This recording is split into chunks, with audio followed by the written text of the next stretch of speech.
Break के बाद आप सभी दर्शकों का अन्नदाता में स्वागत है।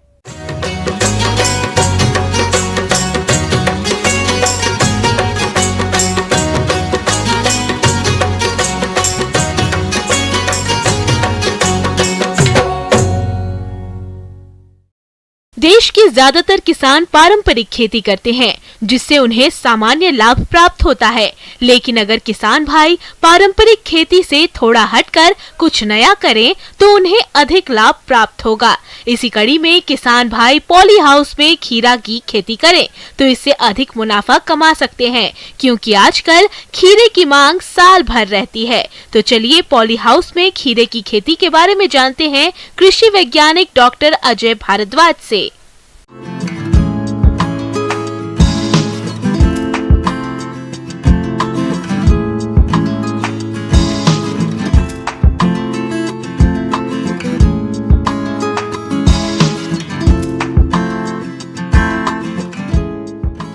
किसान भाइयों, आज एक बार फिर से मैं आपको ऐसी फसल के बारे में बताना चाहूँगा जो पॉली हाउस में बहुत सबसे ज़्यादा ज़रूरी फसल है और उसको पॉली हाउस में ही लगाया जाता है, उसको बाहर नहीं लगाया जाता है। तो वो फसल जो है उसका नाम है खीरा, बीज रहित खीरा, जिसको हम केवल पॉली हाउस में ही लगा सकते हैं। जो पॉली हाउस के अंदर हम वैरायटी लगाते हैं, सिर्फ मादा फूल होते हैं और वो मादा फूल भी बिना परागन या बिना पराग के उसके अंदर फल को तैयार करते हैं। तो सबसे ज़रूरी बात आती है कि इस फसल की ऐसी कौन सी वैरायटीज़ हैं जो हम पॉली हाउस के अंदर लगा सकते हैं। तो इसके अंदर कई सरकारी संस्थान या कई प्राइवेट कंपनीज़ जो हैं उसका बीज मार्केट में अवेलेबल है। पंत पार्थिनोकार्पिक खीरा 1, पंत पार्थिनोकार्पिक खीरा 2 या पंत पार्थिनोकार्पिक खीरा 3। दूसरा जो पूसा सीडलेस कुकुम्बर 6 वैरायटी जो है वो रिलीज़ है।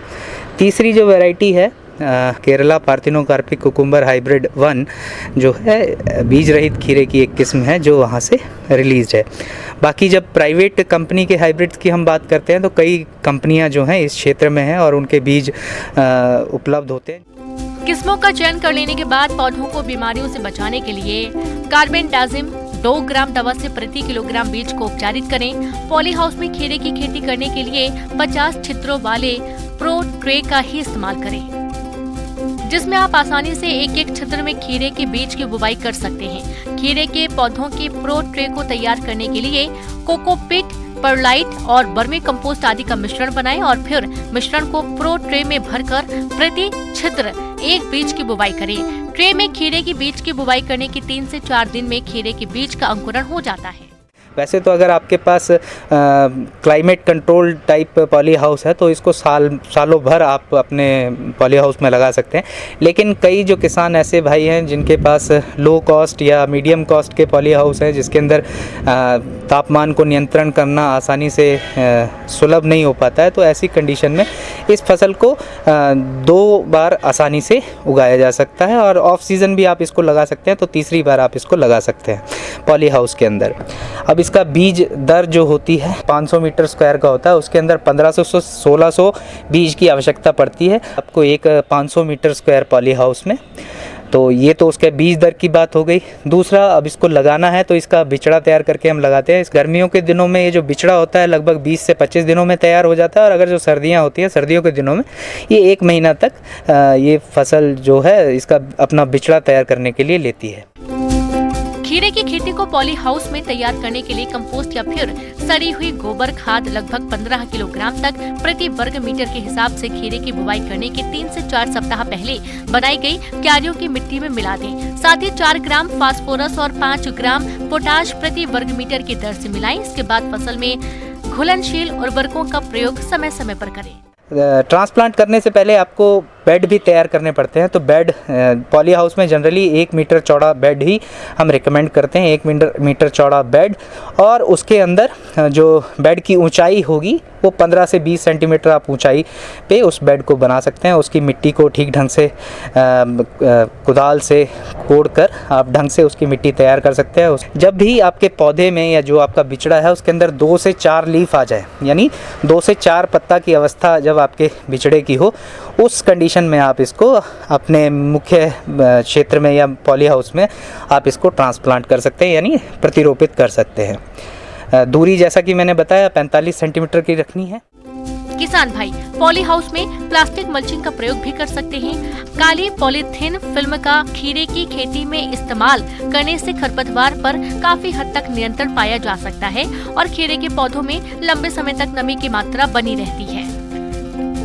खीरे के पौधे बेल वाले होते हैं। खीरे की खेती से अच्छी गुणवत्ता व ज्यादा पैदावार लेने के लिए खीरे के पौधों को सहारा जरूर दें। पौधों को सहारा देने के लिए आप सुतली को भी काम में ले सकते हैं। खीरे की बेल को सुतली से बांधते समय ज्यादा टाइट न बांधें, इससे बेल के कट जाने का खतरा रहता है। खीरे की बेल को ज्यादा ऊपर नहीं बांधें, नहीं तो खीरे के तैयार होने पर तोड़ने में परेशानी होगी। तीसरा बात इसके अंदर ये ध्यान रखना होता है कि जब हम इसकी सिंचाई करते हैं, क्योंकि खीरा एक ऐसी फसल है जिसके अंदर पानी की आवश्यकता पड़ती है, तो हर वीकली इंटरवल पे हम इसके अंदर पानी का इंतज़ाम करते हैं। लेकिन जब आप पॉली हाउस में लगा रहे हैं तो हर दिन आप अगर जो 10 मिनट के लिए भी अपना ड्रिप सिस्टम ऑन रखते हैं तो उसकी पानी की रिक्वायरमेंट पूरी हो जाती है। बात आती है इसके फर्टिलाइज़र की, फर्टिगेशन की, जो हम पानी में घोल कर ही देते हैं। तो इसके फर्टिगेशन के लिए हम 3 ग्राम प्रति लीटर के हिसाब से, प्रति लीटर पानी के हिसाब से NPK जो 18-18-18 है उसका इस्तेमाल करते हैं। घोल बनाकर ड्रिप इरिगेशन के माध्यम से ही हम पौधे को मुहैया करवाते हैं और हफ्ते में 2 बार इसकी फर्टिगेशन करते हैं 3 ग्राम के हिसाब से। और जब फूल आने की अवस्था होती है तो उस टाइम हम पोटाश और कैल्शियम और मैग्नीशियम का जो फर्टिलाइज़र, जो हमें घुलनशील फर्टिलाइज़र बाज़ार में उपलब्ध होते हैं, उसकी मात्रा मिलाकर हम पौधों को देते हैं। उसके अलावा जो बड़ी अवस्था में जो बीमारी आती है जिसके अंदर डाउनी मिल्ड्यू है, तो इस बीमारी से बचने के लिए आप डाइथेन Z78 या जिनेब, कई तरह के केमिकल आजकल बाज़ार में उपलब्ध हैं जिनको उपयोग करके आप इस बीमारी से बच सकते हैं। कीटों में पॉली हाउस में समस्या रहती है कि कीटों की, जिसके अंदर थ्रिप्स हैं, वाइट फ्लाई है, एफिड है, जैसिड्स हैं, कीटों से आपको बचाना है तो आप इमिडाक्लोप्रिड का स्प्रे आप कर सकते हैं। 1 ml प्रति 3 लीटर पानी में घोल बनाकर इसका स्प्रे करना पड़ेगा। अगर 40 दिन के बाद अगर जो चल रही है तो आपको 2 से 2.5 महीने की विंडो मिल जाती है जिसके अंदर आप खीरा तोड़कर बाज़ार में पहुंचा सकें। 1500 पौधा आपने लगाया या एक पौधे से आपको लगभग 3 से 4 किलो की उपज आपको खीरे की मिल जाती है। तो इस प्रकार खीरे की फसल आप अच्छे ढंग से अपने खेत में या अपने पॉली हाउस में ले सकते हैं और काफ़ी मुनाफा आप कमा सकते हैं। धन्यवाद। आगे और भी है खेती बाड़ी से जुड़ी हुई बहुत सी रोचक जानकारियां। यहाँ रुकेंगे एक और छोटे से ब्रेक के लिए।